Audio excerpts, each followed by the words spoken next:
Hello everyone, welcome back to my channel.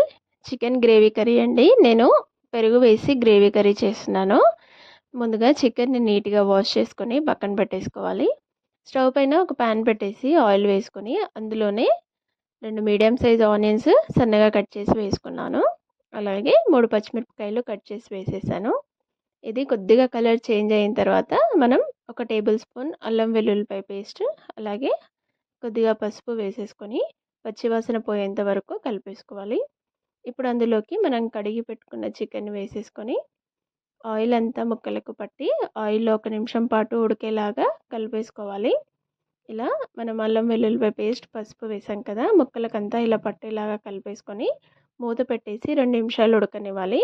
అందులోంచి water వచ్చి అంతా అందులో ఉడికిపోవాలండి. అప్పుడైతే నీసు వాసన రాదు. 2 టమాటోలు సన్నగా కట్ చేసి వేసుకున్నాను.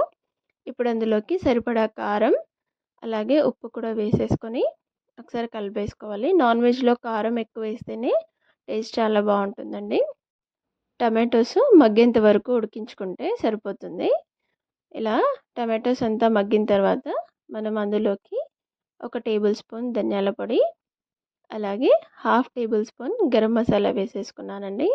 ఒకసారి అంతా కలిపేసుకోవాలి. ఇలా కలుపుకున్న తర్వాత అందులోకి నేను 1/2 గ్లాస్ వాటర్ వేసుకున్నాను. ఇలా వాటర్ వేసిన తర్వాత ఒకసారి కలిపేసి అందులో ఇప్పుడు నేను పెరుగు అయితే లాస్ట్లో యాడ్ చేస్తున్నానండి. ఆల్మోస్ట్ కర్రీ 90% అయితే ఉడికిపోయింది. పెరుగు వేసేసుకొని అలాగే కొత్తిమీర పుదీనా కూడా వేసేసి ఒకసారి కలిపేసుకొని 2 నిమిషాలు అయిన తర్వాత స్టవ్ ఆఫ్ చేసుకుంటే కర్రీ రెడీ అయిపోతుంది. ఇది రైస్లోకైనా చపాతీలోకైనా బాగుంటుందండి. ఇలా ఉడికిన తర్వాత మనం స్టవ్ ఆఫ్ చేసుకోవచ్చు. చూసారా, మనం ఆనియన్ పేస్ట్ కానీ కొబ్బరి పొడి కూడా వేయలేదు. గ్రేవీ ఎంత బాగా వచ్చిందో. జస్ట్ టమాటోస్ పెరుగుతోనే చేశాను.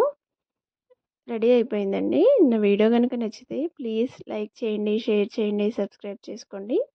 అలాగే